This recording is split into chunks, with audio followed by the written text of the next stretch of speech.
Hello बच्चों, कैसे हैं आप सभी? बढ़िया एकदम। पढ़ाई करते हैं अच्छे से ना? चलिए अच्छे से पढ़ाई कीजिए। आगे बढ़ा जाए, बात करेंगे लेक्चर नंबर 8। रे ऑप्टिक्स का लेक्चर नंबर 8 होगा, जिसमें हम लोग बात करेंगे ऑप्टिकल इंस्ट्रूमेंट के बारे में। ठीक है ना? चलिए फिर स्टार्ट करते हैं। लगाते हैं ऑप्टिकल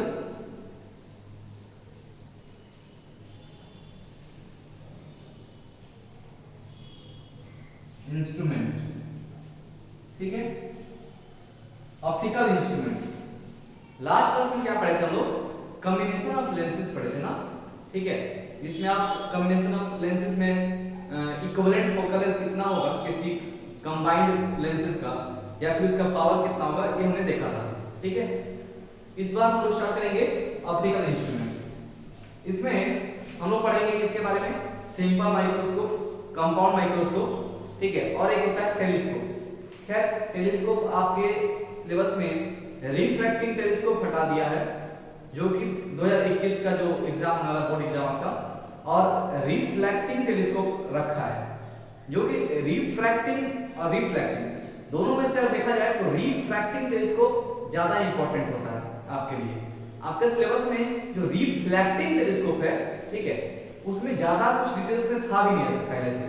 ठीक है, उसमें बस सिंपल एक डायग्राम था, उसको हम लोग पढ़ना था, बस उतना ही रखा है इस बार टेलीस्कोप में। ठीक है, एक तरीके से बोल सकते हैं टेलीस्कोप को भी साइड कर दिया, निकाल दिया सिलेबस में से इस बार में। ठीक है, तो हम लोग पढ़ेंगे सिर्फ किसके बारे में? सिंपल माइक्रोस्कोप का बारे में पढ़ेंगे, एंड देन कंपाउंड माइक्रोस्कोप के बारे में पढ़ेंगे। ठीक है ना? चलिए स्टार्ट करें। बात करेंगे हम लोग पहले, इसमें कुछ आपको समझना होगा पहले कुछ टर्म सब। ठीक है, उसके बाद हम लोग इसमें सिंपल माइक्रोस्कोप को डिस्कस करेंगे। तो पहले मैं बता दूं आपको टर्म में क्या आएगा। पहले आएगा विजुअल एंगल। आपको पहला जो दिखाई देगा इसमें, इसका नाम होगा विजुअल एंगल। अब ये विजुअल एंगल क्या होता है? फिर आपको दिखाई देगा क्या चीज? नियर पॉइंट, या फिर डिस्टेंस ऑफ डिस्टिंक्ट विजन बोलते हैं जिसको आप लोग 10th में पढ़े होंगे। हर एक आईज का, हर एक अपना ह्यूमन आई का क्या होता है? एक नियर पॉइंट होता है, एक फार पॉइंट होता है, नियर पॉइंट। नियर पॉइंट क्या होता है? जानते हैं नियर पॉइंट के बारे में? जहां तक हम लोग किसी ऑब्जेक्ट को क्लियरली देख सकें। ठीक है, समझ में आ रहा है? जैसे मैंने ये मार्कर है, इस मार्कर को मैं यहां रखा हूं तो देख पा रहा हूं। ठीक है, और इसको पास लेते जाइए, पास लेते जाइए, पास लेते जाइए, एक समय आएगा और आपको अच्छे से नहीं दिखेगा, थोड़ा ब्लर दिखने लगेगा। ठीक है, तो उस जिस पॉइंट तक हमारा आईज इसको पूरा क्लियरली देख पा रहा है, उसको हम नियर पॉइंट बोलते हैं। ठीक है, और एक नॉर्मल ह्यूमन आई के लिए नियर पॉइंट का वैल्यू 25 सेंटीमीटर होता है। ठीक है, इसको हम लोग देखेंगे, चलेंगे आगे बढ़ेंगे तो इसके ऊपर डेफिनेशन भी इसका लिख देंगे और इसको समझ लेंगे। बट आपको याद रखना चाहिए, 10th में आपके था भी ये topic, near point and far point. ठीक है, या फिर डिस्टेंस ऑफ डिस्टिंक्ट विजन। ठीक है ना? आईज चैप्टर में आप पढ़ेंगे उस चीज को। चलिए अब आते हैं, बात करते हैं ये जो विजुअल एंगल है, ये आपका 10th में आप नहीं देखे होंगे। ठीक है, आपके लिए नया होगा, इसको समझाने की कोशिश कर रहे हैं। ठीक है, चलते हैं, स्टार्ट कीजिए। इसको समझने के लिए मान लेते हैं हमारे पास, चलिए यही मार्कर ही है। ठीक है, अच्छा हम लोग सपोज इसके टिप पे ध्यान देंगे, यहां पे ध्यान दिया जाएगा, इसके टिप। ठीक है, अगर इस टिप को सपोज एक कोई दूसरा आदमी है, इस मार्कर को पकड़ करके धीरे धीरे दूर लेके जाएगा। ठीक है, दूर लेके जाएगा तो क्या होगा?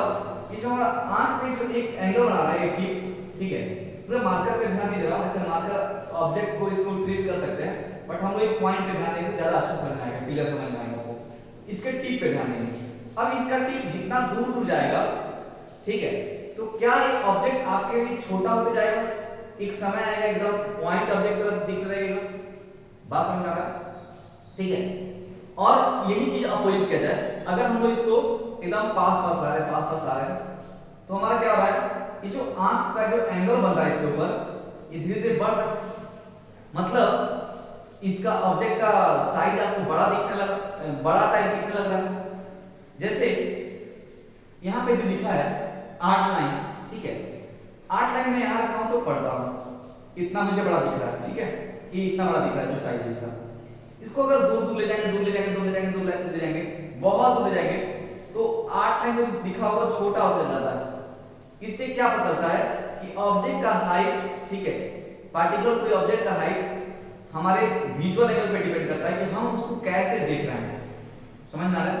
अगर आप ये जो एंगल बना रहे हैं, अगर एंगल छोटा हो जाएगा तो उसका साइज छोटा हो जाएगा। सेम ऑब्जेक्ट है, 8 लाइन इतना ही बड़ा लिखा हुआ है, ये मार्कर इतना ही बड़ा है, लेकिन जैसे जैसे दूर जा रहा है, ठीक है, ये h हाइट का मान लीजिए था 10 सेंटीमीटर था, तो आपको ये 10 सेंटीमीटर और नहीं दिखेगा, आपको ये कुछ छोटा दिखने लगेगा, ठीक है। और इसको आप यहां से और पास पास आ रहे हैं तो हो सकता है ये और बड़ा बड़ा दिखने लगे, ठीक है। और एक 25 सेंटीमीटर जो नियर पॉइंट बोला था मैं आपको, वहां तक आपको सबसे मैक्सिमम मैग्नीफाइड दिखेगा। उसके बाद क्या होता है, मैग्निफिकेशन तो बढ़ता है बट ब्लर होने लगता है, ठीक है, फटने लगता है, अच्छे से नहीं दिखेगा, फिर आपको क्लियर नहीं दिखेगा, ठीक है।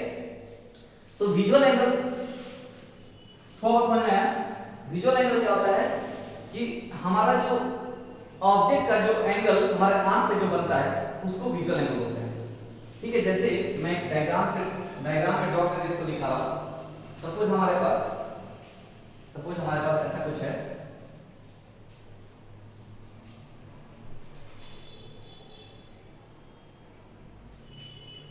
ये हमारा आईज है,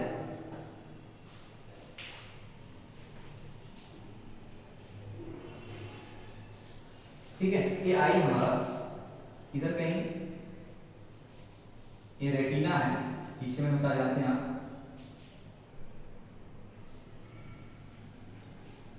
ठीक है, ये आई बॉल है अपना, ठीक है। मान लेते हैं यहां एक ऑब्जेक्ट रखा गया है,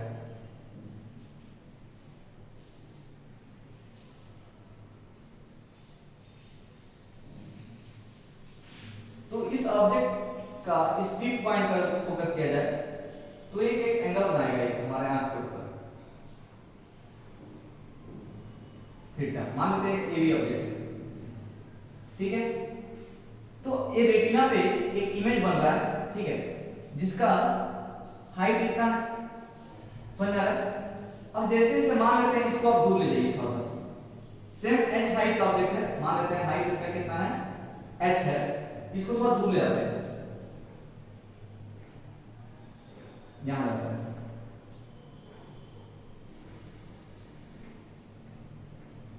ठीक है, सेम h हाइट है हमारा। अब ये हमारे आंखों पे कितना एंगल बनाएगा,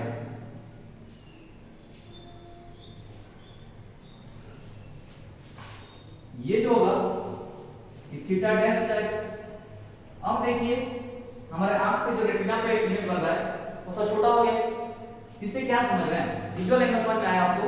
उम्मीद करते हैं आप समझ में आ गया होगा कि जो ऑब्जेक्ट हमारे आंखों पे एंगल बनाता है उस ऑब्जेक्ट का एक्चुअल साइज, ठीक है, एक्चुअल साइज तो वही रहता है बट एंगल के हिसाब से उसको दूर उसको पास आने के हिसाब से उसका अपरेंट साइज बढ़ या घट जाता है।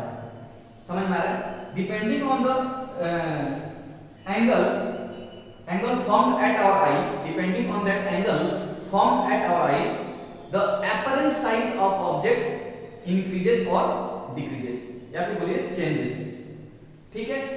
एक्चुअल हाइट उसका नहीं चेंज हो रहा, ये h ही है, ये h यहाँ पे भी है तो h यहाँ पे भी है, लेकिन इसका जो एंगल बन रहा है इस हमारे आंख के ऊपर, ये थीटा यहाँ पे देख पा रहे हैं, ये थीटा जो है वो थीटा डैश से क्या है, बड़ा है। तो अगर हम लोग आंख के पास रख रहे हैं ऑब्जेक्ट को तो बड़ा दिखेगा हम लोग को, h हाइट का ही ऑब्जेक्ट है लेकिन बड़ा दिखेगा, h हाइट का ऑब्जेक्ट है और अगर इसको दूर ले गए हैं, ठीक है, तो वो थोड़ा छोटा दिखने लगेगा। समझ में आ रहा है बात? चलिए तो इसका डेफिनेशन अगर लिखें तो डेफिनेशन क्या बनेगा, विजुअल एंगल डेफिनेशन लेते हैं, the apparent size of an object as viewed by an eye is proportional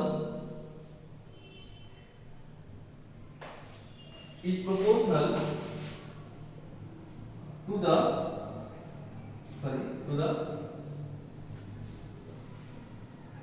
visual angle that object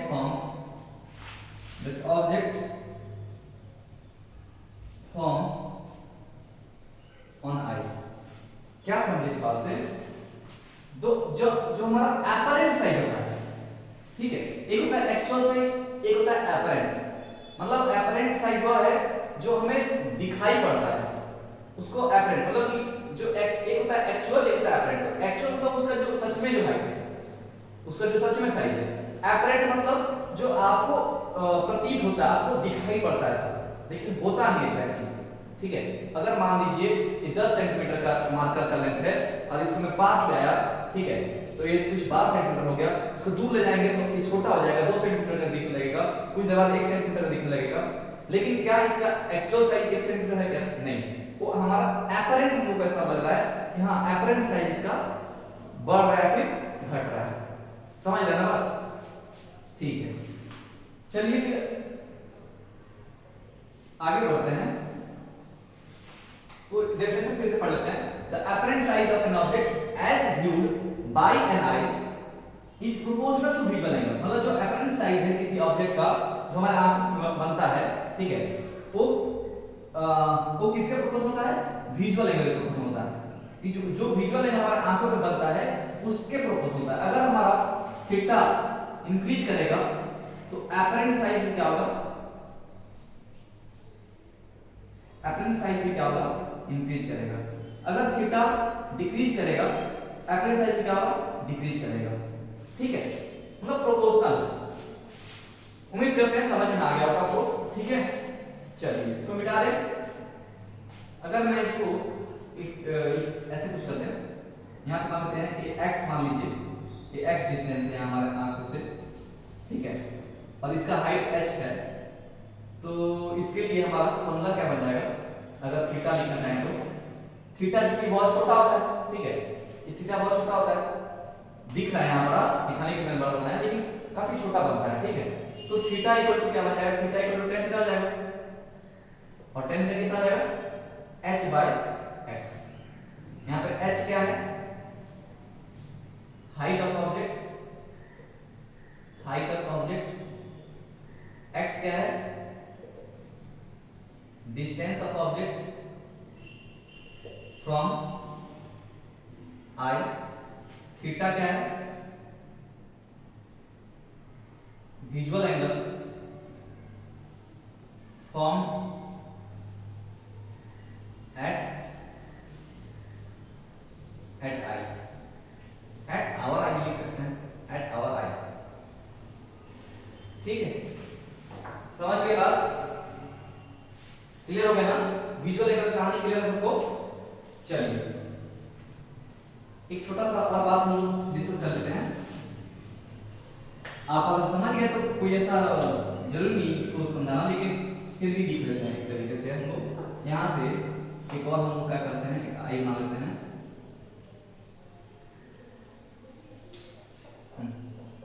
diagram तो नहीं बनता फिर ऐसे उल्टा करना है इसका। सपोज ये आपका आई है, ठीक है, फिर से वही चीज लेते हैं।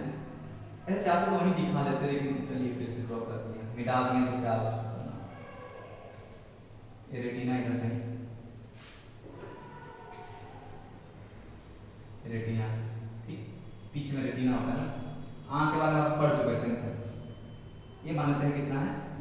थीटा 1 है, ये h है, यहाँ से x 1 है, ठीक है। ऐसे ही एक और यहाँ पे सेम हाइट कर लेते हैं, फिर से h है, उसका नाम देते हैं ab, ये a डैश b डैश। अलग बात है a dash b dash ab के बराबर है, इसका जो एंगल बनेगा यहाँ पे, अरे यार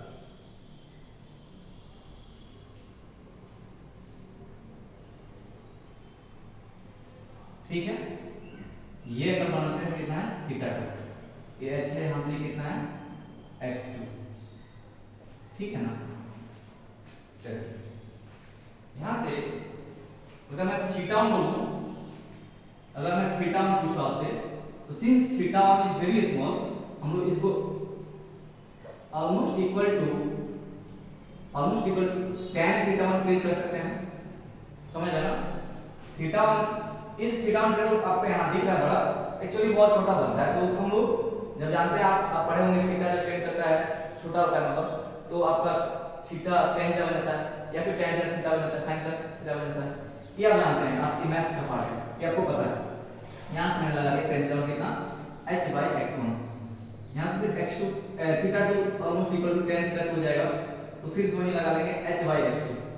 अब आपको पता है x1 छोटा है, ठीक है, इस हिसाब से थीटा 1 क्या होगा, बड़ा होगा। Since x1 is less than x2, that imply theta 1 is greater than theta 2। मतलब यहाँ से क्या कंक्लूजन निकला, अगर डिस्टेंस आप बढ़ाते जाएंगे तो आपका थीटा छोटा होता जाएगा और एपरेंट साइज ऑब्जेक्ट का क्या होता जाएगा, कम होता चला जाएगा। ठीक है, क्योंकि हमको पता है प्रोपोर्शनल होता है थीटा से। क्लियर है सबको, कोई कंफ्यूजन नहीं? एक काम करते हैं, इसी डायग्राम को रखते हुए आप एक दूसरा डायग्राम बना लेंगे। एक क्वेश्चन ले लेते हैं, तो आपके लिए क्वेश्चन ऐसा है,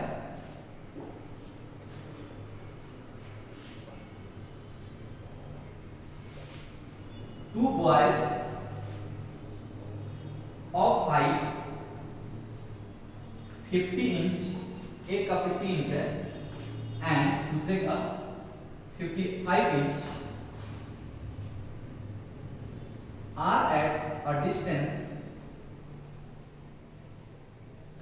are at a distance of 10 meter and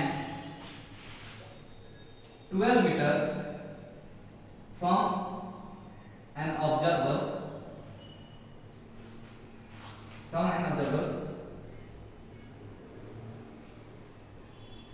which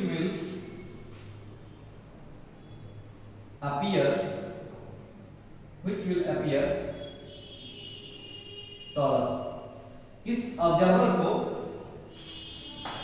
ये दोनों जो लड़के हैं, एक 50 इंच का, एक 55 इंच का, जो कि एक 10 मीटर दूरी पे है 50 इंच वाला, और एक 12 मीटर दूरी पे है 55 इंच वाला, इसके ऑब्जर्वर के पास है। ऑब्जर्वर मतलब उसके आंख के पास हो सकते हैं तरीके से।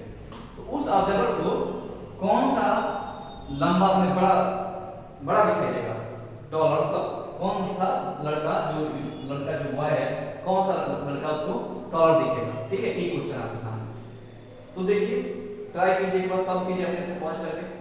ठीक है, कर लिए ट्राई, चलिए देखिए आंसर। सेम चीज, 50 इंच का, एक 55 इंच का, एक 10 मीटर पे है। मान लेते हैं यही दूरी हमारा कितना है, 10 मीटर है, और एक कितने का है, 50 इंच का है, और एक कितना है, 12 मीटर पे। ये कितना है, 12 मीटर पे, और इसका हाइट थोड़ा बड़ा है।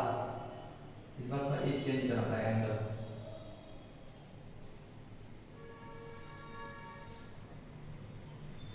इस बार ये थोड़ा लंबा है, इतना, इससे थोड़ा बड़ा है, ये 55 इंच का है, और ये बना रहा है कुछ अलग है ना, ये थीटा 2 हमारे साथ। ठीक है ना, समझ लेना। अब देखिए यहां से थीटा 1 निकलेगा कितना, वही tan थीटा 1 निकाल लीजिए, 50/10, थीटा 2 कितना निकलेगा, tan थीटा 2, ये हो जाएगा 55/12। इसको सॉल्व करेंगे कितना है करके, 5 यूनिट मान लेते हैं, कुछ भी है ना, क्योंकि इंच को मीटर में करना पड़ेगा, ये तो आपको पता है। इंच को मीटर कीजिए, मीटर को इंच में कीजिए। एक इंच में 2.54 सेंटीमीटर होता है, और एक मीटर में 100 सेंटीमीटर होता है।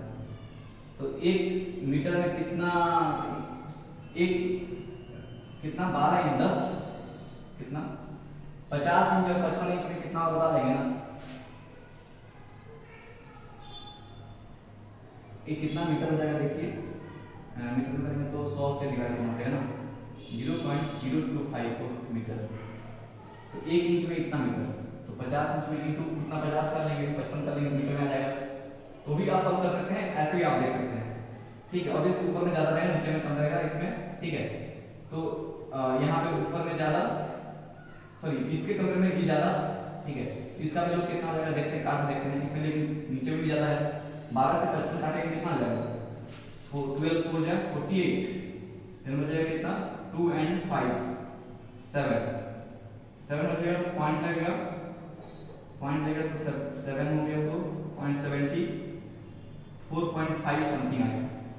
तो देखिए जो 55 इंच का बचा था वो इस ऑब्जर्वर को, ये ऑब्जर्वर है, इस ऑब्जर्वर को 55 इंच का छोटा दिखेगा 50 इंच वाला। तो यहां से क्या लिखेंगे, from here we can conclude that since theta 1 is greater than theta 2, therefore 50 inch y will look taller, ठीक है। तो 50 इंच वाला ज्यादा बड़ा दिखाई देगा as compare to 55 inch boy, ठीक। 55 इंच के बॉय का हाइट छोटा दिखेगा, उस तरह को 50 इंच वाले को बड़ा दिखेगा। तो आप समझ पा रहे हैं विजुअल एंगल का क्या रोल है, विजुअल एंगल क्या होता है, विजुअल एंगल के चेंज होने से कितना क्या उसके हमारे ऑब्जेक्ट का हाइट में, एपरेंट हाइट में, ठीक है, एपरेंट साइज या हाइट बोल लीजिए, एपरेंट साइज या एपरेंट हाइट में क्या चेंजेस आते हैं विजुअल एंगल की वजह से, आपको समझ में आ गया ना, ठीक है, क्लियर है। चलिए आगे बढ़े। अब मैं बोला था ना नियर पॉइंट या फिर डिस्टेंस ऑफ डिस्टिंक्ट विजन। देखिए हम जानते हैं कि इसको पास आने से इसका मैग्निफिकेशन होता है, मतलब ये बड़ा बड़ा दिखने लगता है ना, इसको दूर लेने से छोटा दिखेगा। लेकिन अब इस जो लिखा हुआ 8 लाइन, इसको दूर ले जाएंगे तो बहुत छोटा हो जाएगा और भी दिखेगा, ठीक है, विजुअल एंगल छोटा होता चला जाएगा। इसको पास लाएंगे तो विजुअल एंगल बड़ा होगा, तो इसको 8 लाइन जो लिखा है वो बड़ा दिखने लगेगा। लेकिन इसका एक लिमिट होगा, आप अगर यहाँ पे लगा देंगे तो क्या 8 लाइन पर टाइम, हाँ वो मैग्नीफाई हो जाएगा और मैग्नीफाई हो जाएगा, लेकिन आप अच्छे से नहीं देख पाएंगे उसको, ठीक है। हमारे आंख का एक लिमिट होता है, नियर पॉइंट होता है, उस नियर पॉइंट तक ही हमको क्लियरली दिखता है। और एक नॉर्मल आई के लिए जो नियर पॉइंट का वैल्यू होता है वो 25 सेंटीमीटर होता है, ठीक है। हमारे आंख माना गया ऐसा कि नॉर्मल आई में ऐसे देखिए आंख खराब होने से तो नियर पॉइंट बदल जाता है, ठीक है, नियर पॉइंट हमारा चेंज होता है। जैसे हमारा जब एजिंग होता है, एजिंग होने से हमारा नियर पॉइंट बढ़ जाता है, मतलब देखकर आप देखेंगे जो बूढ़े लोग होंगे ऐसे दूर रख के कुछ पढ़ते हैं, ठीक है, उनको पास नहीं दिखता, और दूर रखने से उनका नियर पॉइंट बढ़ जाता है एज के हिसाब से, ठीक है, समझ लेना। चलिए आगे बढ़ा जाए, नेक्स्ट बात करेंगे, इसका डेफिनेशन लिख देते हैं नियर पॉइंट का, इसको मिटा देना, समझ में आ गया ना। तो नियर पॉइंट आप ऑलरेडी पढ़े होंगे, 10th में आपने होगा नियर पॉइंट, फार पॉइंट, ये सब था, आई डिफेक्ट है ना, ये सब आप पढ़ चुके होंगे। हेडिंग लगाते हैं क्योंकि ये सब का जरूरत है ना, इसीलिए पढ़ाया जा रहा है आपको, है ना। Distance of distinct vision,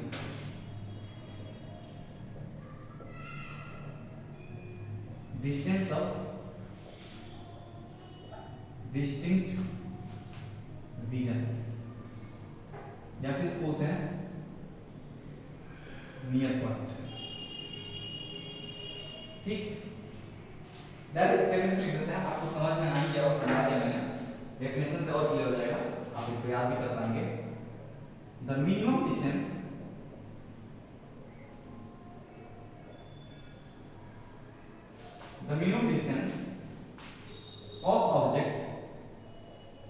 of object from eye, the minimum distance of object from eye which can be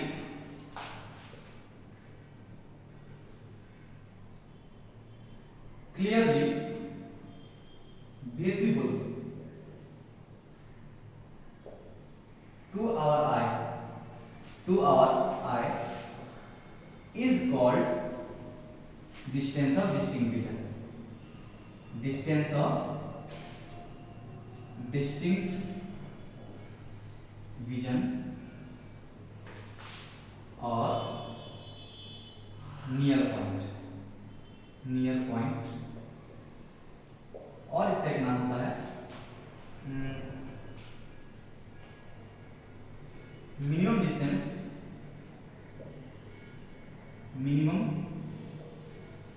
distance of clear vision. जो आपको पसंद आ रहा है इस तीनों में से उसको याद कर लेंगे आप, ठीक है।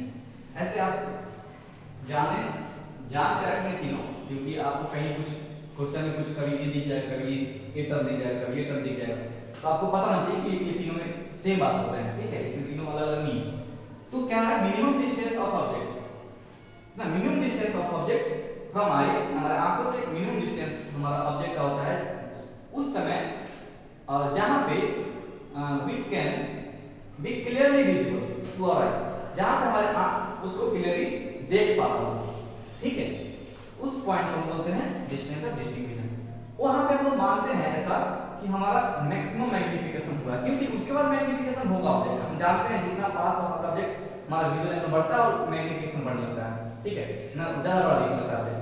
लेकिन और पास अगर आएंगे डिस्टेंस ऑफ डिस्टिंक्ट विजन से, और अगर पास आएंगे 25 सेंटीमीटर से नॉर्मल आई के और पास आएंगे तो मैग्नीफिकेशन तो बढ़ेगा, ठीक, क्योंकि एंगल बढ़ने लगेगा, लेकिन क्या होगा क्लियर नहीं दिखेगा, ठीक है। तो मैक्सिमम मैग्नीफिकेशन विद क्लैरिटी है ना, विद एकदम क्लियर विजिबल होना चाहिए, वो जो होता है उसको डिस्टेंस ऑफ डिस्टिंक्ट विजन बोलते हैं। 25 सेंटीमीटर माना जाता है नॉर्मल के लिए, ठीक है, समझिए। चलिए वेरी गुड। तो यहाँ पे एक और पॉइंट बना लेंगे,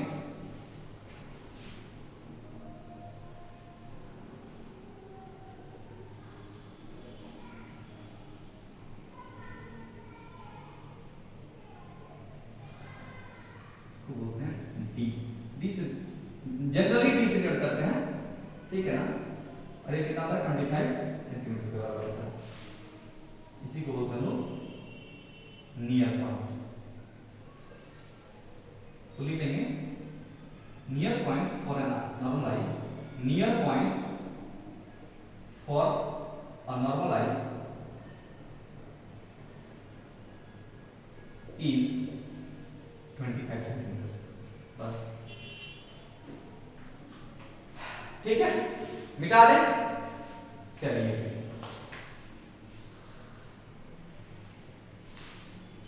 अब स्टार्ट करते हैं हमारा मेन टॉपिक, जिसका नाम है सिंपल माइक्रोस्कोप, ठीक है।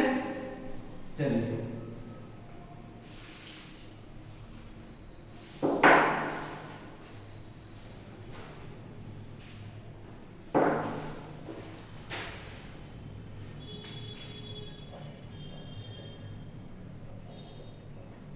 सिंपल माइक्रोस्कोप,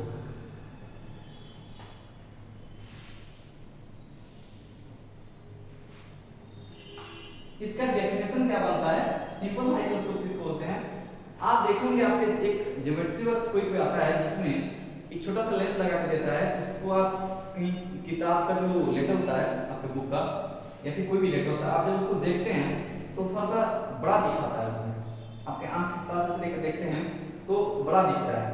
वो चीज जो लेंस कुछ होता है ना, वो कन्वर्जिंग लेंस टाइप होता है, जो कभी कभी कोई ज्योमेट्री वर्क्स में देता है, बहुत हर ज्योमेट्री वर्क्स में नहीं होता, कोई ज्योमेट्री वर्क्स में वो एक छोटा सा एक लेंस टाइप होता है, ऐसा दिखा होता है,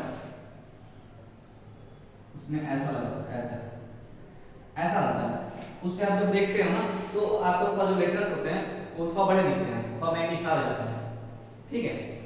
तो ये कैसे होता है, कब होता है, क्यों होता है और कितना होगा, कब कितना होगा, उसको देखेंगे, ठीक है। तो आपको अगर याद हो लेंस का इमेज फॉर्मेशन जो मैंने बताया था, तो आप देखे होंगे मैग्नीफाइड इमेज हम लोग का जो बना था वो कब हुआ था, जब हम लोग कहाँ रखे थे ऑब्जेक्ट को, कन्वेक्स लेंस हुआ करता था, ये फोकस हुआ करता था, ठीक है, इसका ऑप्टिकल सेंटर हुआ करता था ये। जब हम ऑप्टिकल सेंटर और फोकस के बीच में कहीं ऑब्जेक्ट को रखते थे, मान लीजिए हमारा एक ऑब्जेक्ट है, कुछ भी एक नाम दे दीजिए इसको, सपोज ओ डैश जे। अब ओ डैश जे का इमेज कहां बनेगा, इस ऑब्जेक्ट का इमेज कहां बनेगा?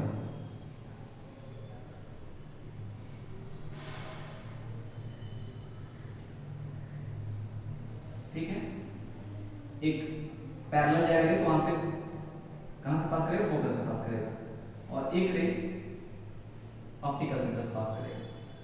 इसको जब आप पीछे एक्सटेंड करोगे तो वर्चुअल इमेज बनेगा और वो थोड़ा सा मैग्नीफाइड होगा। इसको पीछे एक्सटेंड कीजिए तो कहीं यहां पे ये हमारा इमेज बनेगा, इसको बोलते हैं सपोज आईजी। ठीक है, याद आ रहा है कुछ कुछ ये हुआ करता था ना, ठीक है। तो हमारा जो ये सिंपल माइक्रोस्कोप देखते हैं ना, उस समय वो क्या होता है, हमारा जो आईज होता है वो कहीं यहीं पे होता है,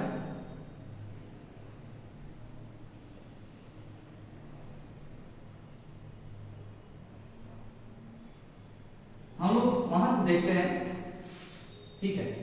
ऑब्जेक्ट हमारे पीछे होता है, जब हम लोग लेटर देखते हैं तो लेंस के पीछे होता है ऑब्जेक्ट, ठीक है, वहां पे है। और जब आप ऐसे एडजस्ट करते हैं उसको ना, ऐसे एडजस्ट करते हैं कि उसका जो लेटर है, वो जो लेटर है वो इस O एंड F के बीच में आए, तब आपका उसका सेम हमारा जो ऑब्जेक्ट है उसका मैग्नीफाइड इमेज हम लोग को यहाँ दिखाई देता है। हमारी आंखों को लगता है कि ये कहीं एक्चुअली ये नहीं रहता तो कहाँ रहता, तब यहाँ पे हमारा ये डायरेक्ट ले आता और तब हमें इतना ही दिखाई देता, ठीक है। लेकिन हमारा एक्चुअली रे कहाँ मिलकर दिखाई दे रहा है, एक्चुअली रे हम लोग को यहाँ पे मिलकर दिखाई दे रहा है। तो इमेज जो हमारे आंखों को बनेगा वो इतना बड़ा दिखाई देगा, हम लोग हमारे आंखों को ये इतना बड़ा दिखाई देगा। हम लोग का जो लेटर होता था छोटा छोटा वो बड़ा दिखने लगता था। और इसलिए सिंपल माइक्रोस्कोप में एक कंडीशन लगाते हैं, अब चूंकि अब आपका मान लीजिए से सिंपल माइक्रोस्कोप का फोकल लेंथ बहुत बड़ा हो जाए तो क्या होगा, आप थोड़ा ध्यान दीजिए इस बात को।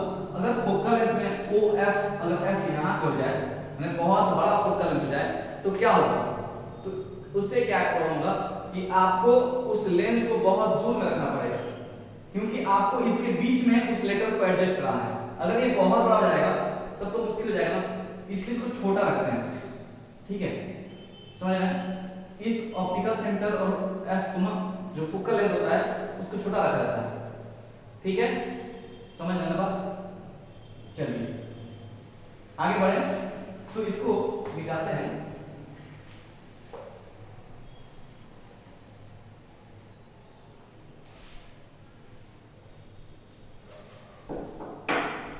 पहले डेफिनेशन लिख देते हैं हम,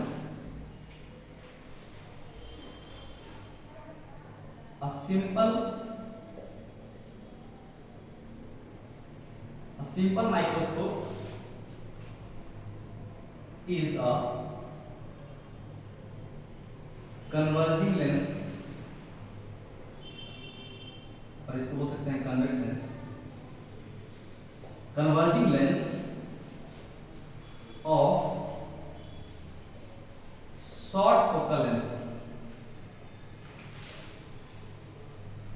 ठीक है, और छोटा फोकल लेंथ रखते हैं उसका, बात समझ लेना। अब चलते हैं बनाते हैं डायग्राम,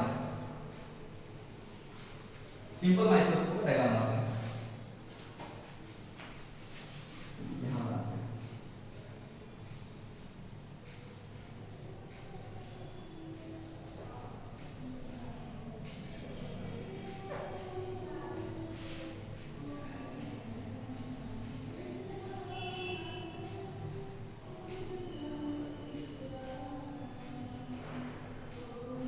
ऑप्टिकल सेंटर हो गया है, ठीक है, इसका फोकस मान लेते हैं कहीं यहाँ पे है, इसका फोकस कहीं, ये दोनों डिस्टेंस सेम होता है, ये एफ है, ठीक है। अच्छा, ऑब्जेक्ट कहाँ रहेगा, कहीं यहाँ पर रहेगा ऑब्जेक्ट, इसका नाम देते हैं कैची, बोलिए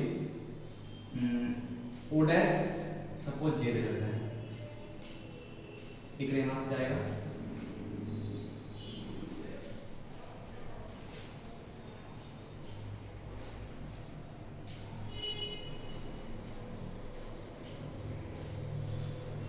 ठीक है। टकराने वाली है पैरेलल रे टकराने को ऊपर से पास करेगी, इसको एक्सटेंड करेंगे जब हम लोग पीछे की ओर,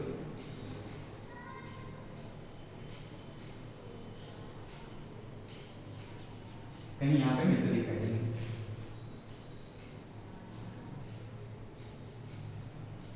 आई जी, सबको जिसका नाम देते हैं आई जी, ये ऑब्जेक्ट का इमेज यहाँ बनेगा। याद है आपको लेंस का इमेज से याद है, ऐसे ही होता था ना, ठीक है। यहाँ तक क्लियर सबको? चलिए यहाँ से यहाँ कुछ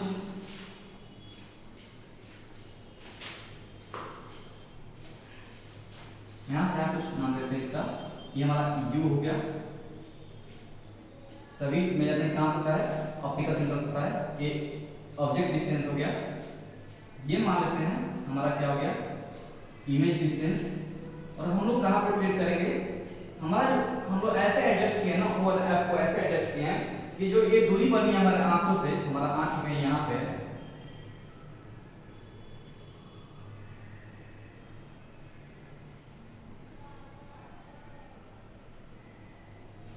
हमारे आंखों से जो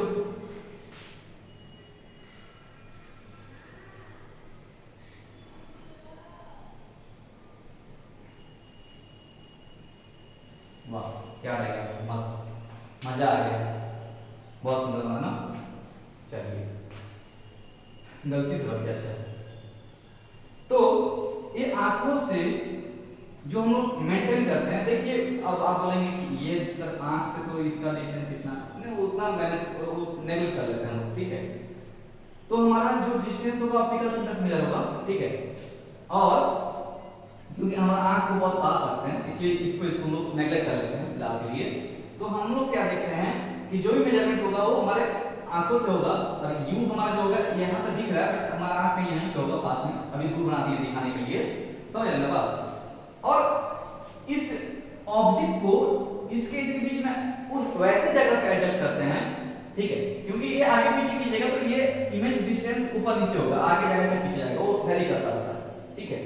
समझ रहे ना? ये जितना पास रहेंगे तो ये जितना और दूर जाएगा, ये जितना इसको पास ले जाएंगे तो और ये पास आएगा, है ना। तो हम लोग इस u को ऐसे एडजस्ट करते हैं कि हमारा जो इमेज बनेगा ना, वो एग्जैक्टली हमारा जो डिस्टेंस ऑफ डिस्टिंक्ट रीजन है, नियर पॉइंट जो है वहां पे बने, ताकि हम लोग को मैक्सिमम मैग्निफिकेशन मिले, ठीक है, और क्लियर दिखाई दे हमको। समझ में आ रहा है ना? तो हम लोग का वो पॉइंट कौन सा है? Distance of distinct region. तो हम लोग सिंपल माइक्रोस्कोप जो हमारा लेंस है उसको कैसे एडजस्ट करेंगे हमारा आंख के साथ? हमारा ऐसे एडजस्ट होगा ऑब्जेक्ट उस तरीके से कि हमारा जो इमेज बने वो कहां बने? डिस्टेंस ऑफ डिस्टिंक्ट रीजन बने, एकदम मैक्सिमम मैग्निफिकेशन भी हो। क्योंकि मैक्सिमम, और देखिए इससे इधर लाइन तो और मैक्सिमम मैग्निफिकेशन हो सकता है, ऐसा नहीं है, लेकिन फिर ब्लर हो जाएगा, नहीं दिखेगा अच्छे से, तो क्या फायदा फिर मैग्नीफाई करने का मतलब क्या? मैग्नीफाई तो इसलिए करें ताकि हम लोग अच्छे से पढ़ पाएं। अब ब्लर हो जाएगा तो क्या पढ़ेंगे उसको आप? समझ रहे ना? इसीलिए हम लोग उसको डिस्टेंस ऑफ डिस्टिंक्ट रीजन पे सेट कर देते हैं, मतलब वो मैक्सिमम मैग्निफिकेशन मान लेते हैं, ठीक है। उससे अब उससे दूर जाएगा तो क्या होगा? फिर डिस्टेंस ऑफ डिस्टिंक्ट रीजन दूर जाएगा तो मैग्निफिकेशन कम हो जाएगा, दिखाई देगा। डिस्टेंस ऑफ डिस्टिंक्ट नियर से आप दूर जाएगा तो दिखाई देगा, लेकिन मैग्निफिकेशन क्या होगा? कम हो जाएगा, ठीक है। तो ये हम लोग मान लेते हैं मैक्सिमम मैग्निफिकेशन, क्लियर। तो यहां से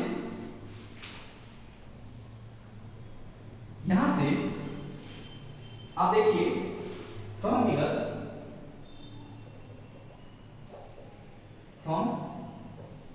फिगर हम लोग क्या क्या लिख सकते हैं? वो ओ डैश कितना हो जाएगा? u के बराबर होगा। और ये क्या है? Object distance from optical centre. और क्या है? IO equal to V equal to D, distance of distinct region को D लिखा गया है। और ये क्या है? ये हमारा है नियर पॉइंट, चाहे डिस्टेंस ऑफ डिस्टिंक्ट रीजन लिख लीजिए, नियर पॉइंट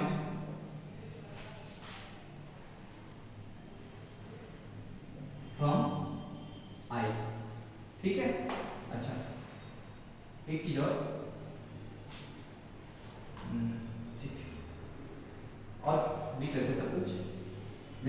ओ डैश जे क्या है, हाइट ऑफ ऑब्जेक्ट है, हाइट ऑफ ऑब्जेक्ट। आई जी क्या है, हाइट ऑफ इमेज है। और क्या है जी इसमें, आप और बताइए क्या लिख सकते हैं। ओ तो ऑप्टिकल सेंटर है, वो खैर नहीं बताएंगे फिर चलेगा।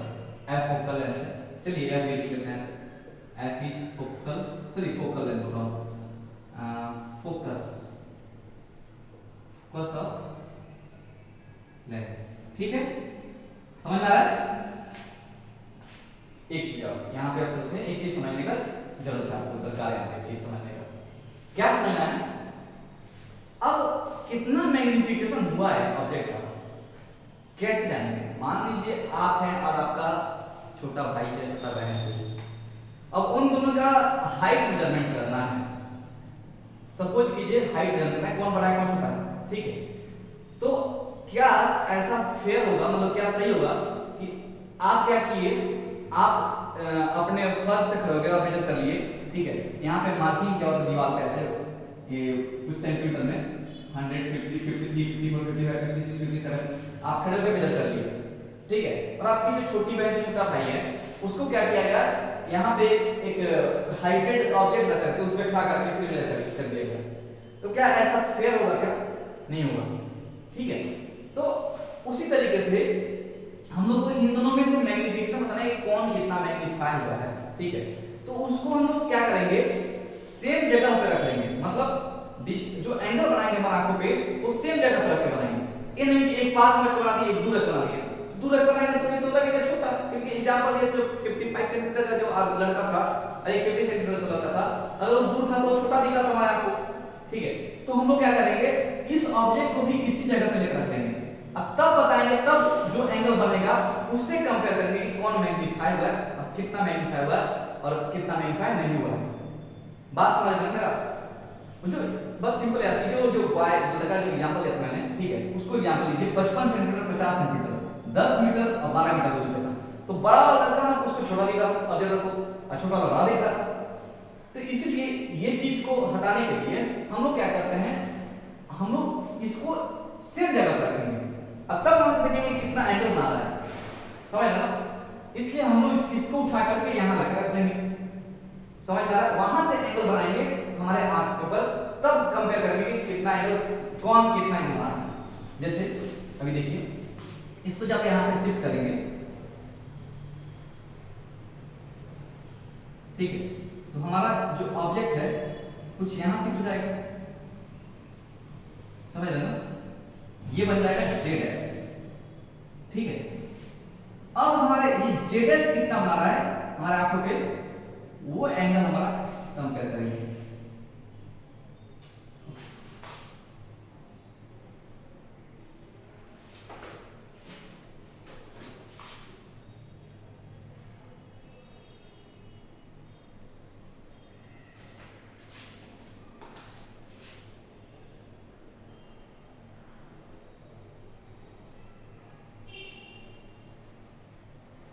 ठीक है, अब ये जो एंगल बन रहा है और ये एंगल बन रहा है, इससे कंपेयर करेंगे कि कितना एंगल हमारे आंखों पे आ रहा है।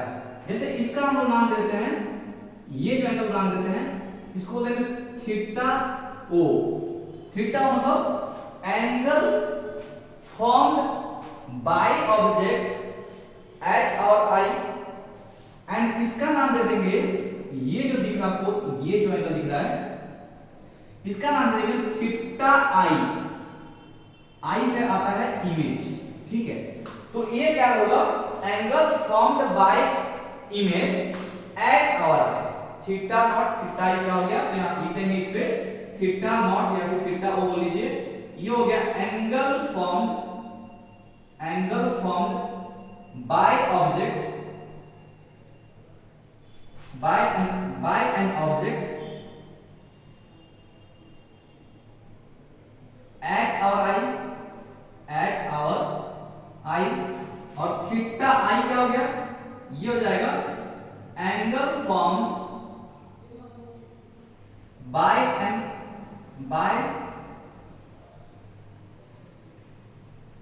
Image at our eye. समझ में आया? और क्यों ऐसा कर रहा हूं ये बात समझ में आएगी, ताकि हम लोग पता कर सके एग्जैक्ट। मान लीजिए वो बस आप दो लड़के का एग्जांपल लेते हैं, उसको समझ लेंगे ना, उसको कंपेयर करेंगे तो समझ में आएगा बात। इसलिए हम लोग क्या करते हैं, ऑब्जेक्ट में कितना मैग्निफिकेशन हुआ कि नहीं हुआ उसको उसी जगह पर रखेंगे तब तो पता चलेगा ना। अब यहीं पर रख लेंगे तो ये कहीं थीटा ज्यादा बना देगा, फिर तब यहां पर रख लेंगे तब तो फिर मैग्निफिकेशन दिखेगा ही नहीं, क्योंकि ये यहां से कितना बना रहा है, बना थीटा ही, और ये भी थीटा बना रहा है, तो मैग्निफिकेशन दिख ही नहीं रहा है। समझ आया ना? उस हिसाब से हमारा जो प्रोपोर्शनलिटी जो ऐसा प्रोपोर्शन में आ रहा है कि सेम हाइट दिखाई दे रहा है, अपरेंट हाइट जो हो रहा है वो सेम दिख रहा है, लेकिन वो तो सही नहीं है ना। इसमें क्या मैग्निफिकेशन कौन बड़ा है कौन छोटा है, अब उसको हम लोग सेम फर्स्ट पे खड़ा करके बच्चा को, आपका जो भाई है को नापेंगे हाइट, तब तो हम लोग पता कर पाएंगे कि आप बड़े हैं वो बड़ा है। आपको फर्स्ट खड़ा कर दिया, उसके आपके भाई को ऊपर खड़ा कर दिया, तब तो दिक्कत जाएगा ना, तब तो सही मेजरमेंट नहीं आएगा। तो हमारा अपरेंट हाइट बड़ा है या फिर घटा है, अगर हम लोग पास रखेंगे तो ज्यादा एंगल बनता है, दूर ले जाते हैं तो कम एंगल बनता है। तो जैसे बॉयज का एग्जांपल लेते हैं, 55 वाला जो हाइट वाला बॉयज था वो छोटा लगने लगा था ऑब्जेक्ट को, 50 का बड़ा लगने लगा था। तो ऐसा क्यों हुआ था, क्योंकि जो डिस्टेंस मेंटेन किया तो अलग 10 मीटर का था, 12 मीटर का था। वही चीज अगर 50 सेंटीमीटर का आपका जो लड़का था और एक 55 सेंटीमीटर का था, दोनों को सेम डिस्टेंस रखते, ठीक है, तब हमारा जो एंगल बनता उसमें कुछ डिफरेंस आता, तब उसमें 50 वाला बड़ा दिखता, ऐसे 50 वाला छोटा दिखता, 55 वाला बड़ा दिखता। समझ आया? इसी कारण से हम लोग इस ऑब्जेक्ट को यहाँ पे शिफ्ट करते हैं, ताकि हमको मेजरमेंट में, मतलब मैग्निफिकेशन में हम लोग क्लैरिटी आ जाए कि कौन मैग्नीफाई है, कौन मैग्नीफाई नहीं हुआ है, या फिर कितना सा मैग्निफिकेशन हुआ है। ये तो पता है कि मैग्निफिकेशन हुआ, दिख रहा है सब, ठीक है, यही से दिख रहा है। तो आगे चलते, इसको लिख लीजिए ताकि हम इसको मिटाएं और आगे बढ़े। इसमें अब कैलकुलेशन पार्ट आएगा, मिटा दें। चलिए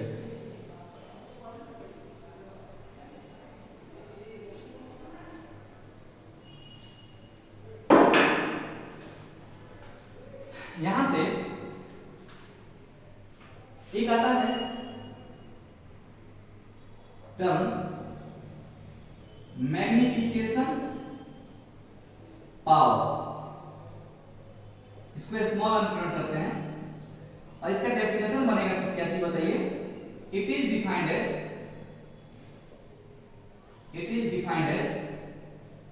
the ratio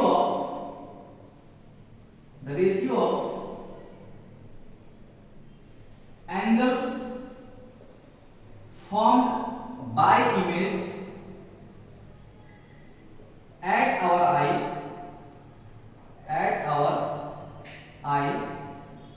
to the angle formed by object at our eye। Mathematically क्या लिखेंगे, मैथमेटिकली क्या लिखेंगे, small m is equal to जाएगा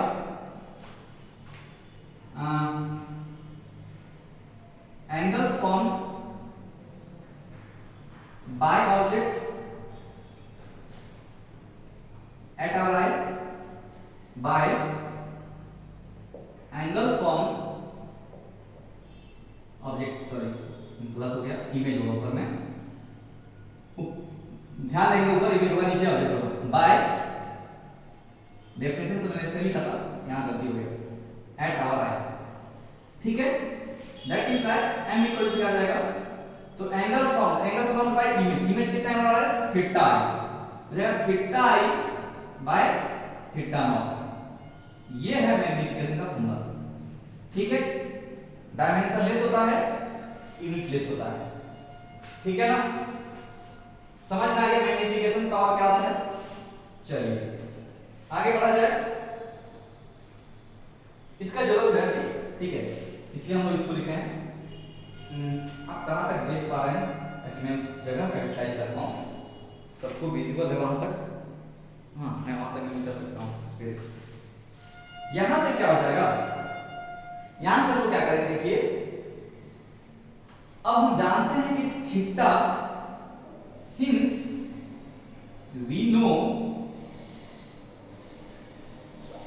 that theta i and theta naught is small, is very small, and therefore theta I almost equal to कितना आ जाएगा tan theta I, and theta not कितना आ जाएगा almost equal to tan theta not. होगा कि नहीं, हो जाएगा ना, समझ आ रहा है।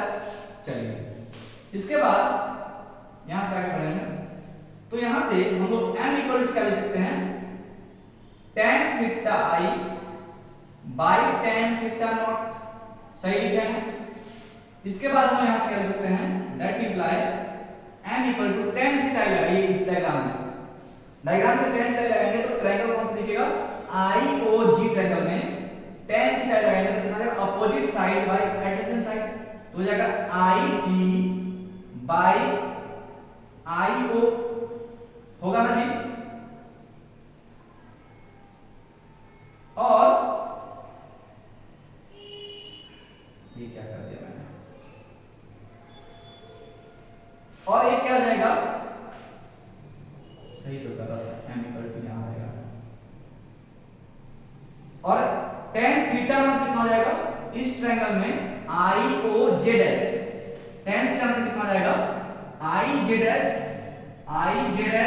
बाय IO, IO से IO कट जाएगा, ये बन जाएगा IG बाय IZS, और मैं इसको IG बाय IZS की जगह पे O डैश जे लिख सकता हूं, O डैश जे, क्यों, कारण क्या होगा, सिंस IZS बराबर है O डैश जे, ये दोनों तो बराबर है ना, ठीक है। अरे मैं प्रैक्टिकल क्वेश्चन कर रहा है, इसमें थोड़ा बहुत ये सब करना होता है, प्रूव करना है लोगों को, तो क्या ये इसके बराबर है, तो हम लोग लिख सकते हैं IG बाय O डैश जे, है ना जी, क्लियर। चलिए अब चलते हैं आगे बढ़ते हैं, इस साइड निकाला हूं मैं, इसको लिख लीजिए, लिख लिया है। चलिए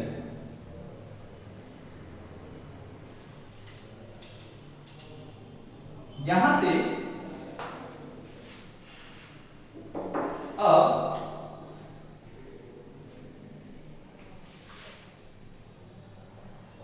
नाउ ट्रायंगल लेंगे कौन कौन सा, ये बड़ा वाला ट्रायंगल कौन कौन सा, देखिए IOG और O'JO, ये दोनों ट्रायंगल लेंगे। Now from triangle IOG and O'J,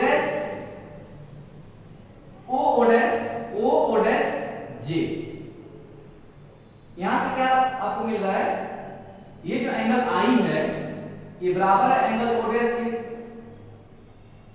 90 degree etch, है ना, दोनों 90 डिग्री है, और एंगल O इस बराबर है एंगल O से, ये दोनों कॉमन एंगल है इनके, कॉमन एंगल, यहां से क्या मिला, that imply triangle IOG similar है ट्रायंगल O'J से।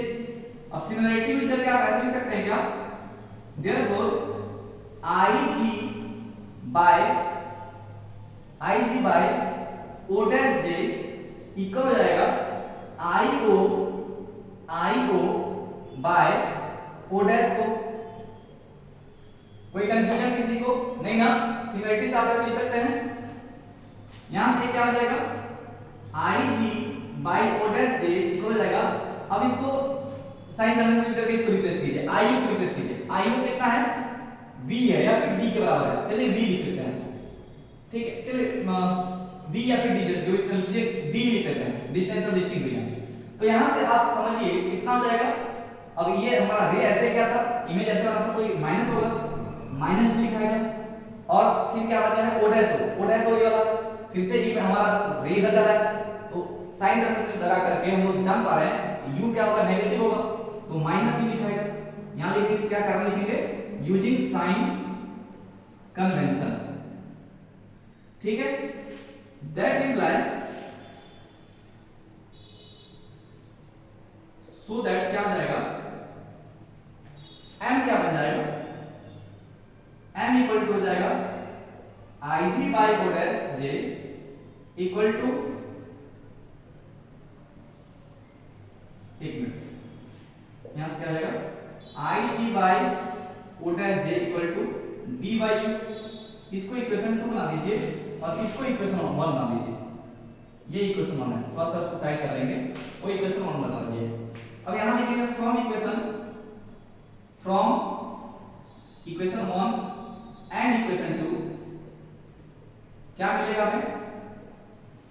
हमें मिलेगा m बराबर d बाई